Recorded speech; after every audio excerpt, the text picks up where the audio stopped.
खत्म। হ্যালো ভাই ব্রাদার, কি অবস্থা সবার? কেমন আছেন সবাই? চলে আসলাম খুলনা বাইপাসে।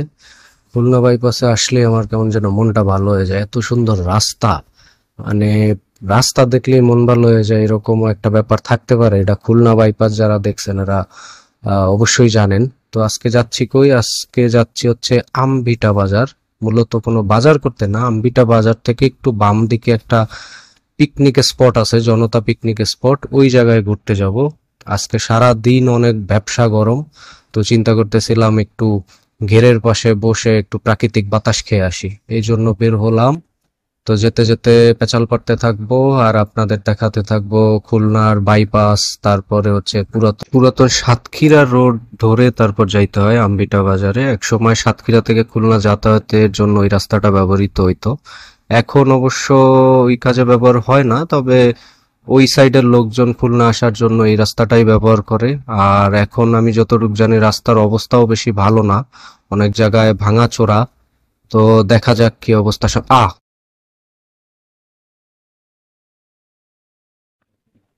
কামডা করলো কি হয়? ওরে কি ওই পাশ থেকে কিছুতে ধাওয়া দিল নাকি বুঝলাম না, এইরকম হঠাৎ করে চলে আসছে। আমি কিন্তু ব্রেক একবার ধরেও ছেড়ে দিছি, যে আমি যদি হার্ড ব্রেক করিও আমার পিছনে পিলিয়ন আছে, আমি জানি না ঠিক মতো থামাইতে পারবো কিনা।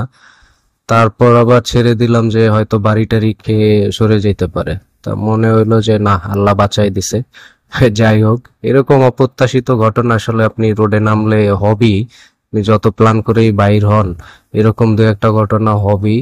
তো এ থেকে আসলে কিছু করার নাই, একমাত্র যদি আল্লাহ তাআলা বাঁচায় না দেয় তাহলে আসলে কিছু করার নাই। তারপর আমরা দেখে শুনে সবাই সেফ রাইড করার চেষ্টা করব। তো চলে আসছে আরংঘাটা মোড়ে। এই আরংঘাটা মোড় থেকে ডানে যাব, এই রাস্তাটাই হচ্ছে পুরাতন সাতক্ষীরা রোড। এই রোড থেকে ম্যাপে তো দেখাচ্ছে 12-13 কিলো সামনে গেলেই তারপর আম্বিটা বাজার। আম্বিটা বাজার থেকে একটু বামে ঢুকলেই আমরা যে স্পটটায় যাচ্ছি সেই স্পটটা। এই রাস্তাটা বেশ সুন্দরই, কিন্তু সমস্যা হইলো বিপরীত দিক থেকে যে রোদের আলোটা চোখে পড়তেছে, এই আলোতে আমার কিন্তু ব্ল্যাক ভাইজর, তারপরও আমি মোটামুটি চোখে দেখতেছি না, চোখ টিপ টিপ করে চালাইতে হইতেছে, এরকম একটা অবস্থা। এখানের এই রেল লাইনটা তো অনেক সুন্দর, এইদিকে আসা হয় না তো তাই দেখি নাই। আর লাইনটা দেখে মনে হচ্ছে এটা নতুন, সম্ভবত পদ্মা হয়ে যে ট্রেনটা চলে নড়াইল হয়ে ঢোকে, আমি যতটুকু জানি এই লাইনটা ইউজ করে মনে হয়, আমি শিওর না। তবে লাইনটা দেখে মনে হচ্ছে নতুন। একটা ছবি তুলি, ভালোই লাগতেছে। আর যেহেতু আলো রইছে, ছবি অনেক সুন্দর আসবে। একটা লাইনের ছবি তুলে আগে সুন্দর করে, তারপর নিজের একটা ছবি তুলবো। ভালোই আসতেছে। ওই পাশে রোদ তো, এই পাশ থেকে লাইনে ভালোই আসতেছে ছবি। তবে এই জায়গা রাস্তায় দাঁড়ানো যাবে না, অনেক জনবহুল আর গাড়ি চলে তো অনেক। আর একটা ছবি তুলে এখান থেকে বেরিয়ে যাই, আর একটা সেলফি নেই। রোদের জন্য তাকানোই যাচ্ছে না এখন, যেই উল্টা দিক হয়ে সেলফি নিচ্ছি এই সাইডে একদম মানে মুখের উপরে এমন রোদ, দাঁড়ানোই সম্ভব না, জ্বলা যাচ্ছে তোতমা। যাক, একটা উঠছে কোন রকম, চোখ বুজে রইছি তারপরে উঠছে মোটামুটি। এবার যাওয়া যাক আম্বিটার দিকে। ওই দিকে আবার যদি আলো থাকতে থাকতে না পৌঁছাই তাহলে রাস্তার কি যে অবস্থা, এ রাতের বেলা চালানো মুশকিল। আর ওইখানে গিয়েও একটু ছবি ভিডিও টিডিও তুলবো, তো আলো না পাইলে লাভ নাই, একটু আলো থাকতে থাকতেই যাই। আর দুই পাশে দেখতেই পাচ্ছেন মাছের ঘের। এই সব জায়গা আসলে মজা কি, মনে করেন পরিচিত কোন আত্মীয় স্বজনের বা বন্ধু বান্ধবের বাপের এরকম মাছের ঘের থাকে, বিকাল বেলা এরকম মাছের ঘেরের পাশে বৈশা বন্ধু বান্ধব মিলা আড্ডা দেয়, বা অনেক মাছের ঘেরের পাশে নারকেল গাছ টাছ থাকে, বসে বসে ডাব টাব খায় গরমের মধ্যে। বেস্ট একটা জায়গা। অথবা বৃষ্টির মধ্যেও বেশ মজা, যদি ছোট্ট একটা ডিঙি নৌকা থাকে আর এরকম ঘেরের মধ্যে নাইমা ডিঙি নৌকা চালানো যায়, বেশ মজা। তবে আমার কাছে ভিউটা বেশ ভালো লাগতেছে। সাধারণত খুলনার ওই সাইডে এই টাইপের ভিউ পাওয়া যায় না, সাতক্ষীরার এই সাইডে বাগেরহাটের এই সাইডে এই টাইপের ভিউ পাওয়া যায়। দুই পাশে ছোট ছোট আপনার, এই ছোট ছোট না বড় বড় মাছের ঘের, আর মাঝখান দিয়ে সরু রাস্তা, ভালোই। তো দেখতে দেখতে চলে আসলাম আম্বিটা বাজারে।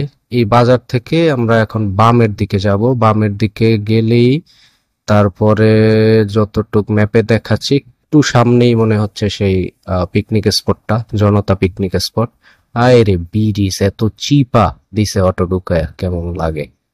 ওর আগে কিন্তু আমি ঢুকছি, আমি যাইবো কেমনে এইল।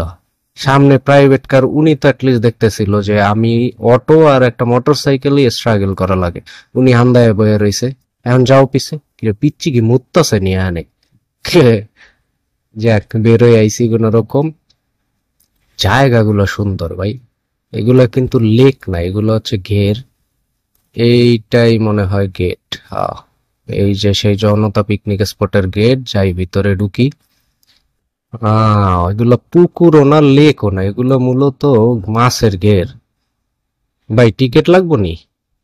কত? 30 টাকা? এর মধ্যে 30 টাকা ভাই দেখার কি আছে? আচ্ছা যাই হোক লন।